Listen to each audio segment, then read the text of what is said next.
did Lord of the Rings, The Hobbit. How did some of this stuff come about? And then you realize, okay, with the language stuff, okay, he was having this stuff going, and then he finally was able to put it into the books and make it part of the story. Yeah, I mean, it's incredible when you go back and see just kind of how much of that world he'd built and created before he even created those stories that we love now.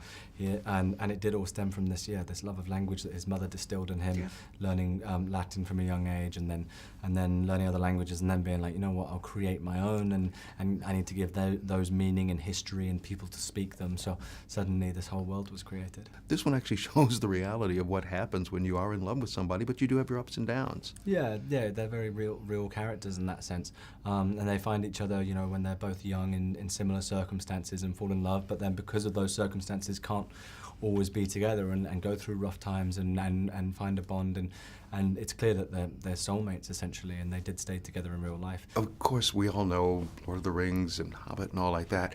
And we, after a while, began to see some of the inspirations that came along, which is always fascinating. It is, and I think, again, that's why it's so pivotal to tell a story like this, because I was a fan of Lord of the Rings and The Hobbit, but I didn't know much about Tolkien, and especially Edith. So I think it's amazing for fans of the books and the movies, as well as people that kind of know about it, to now know the story behind it, because you gain a different level of respect for the stories he created when you can distill it back in time to the people themselves.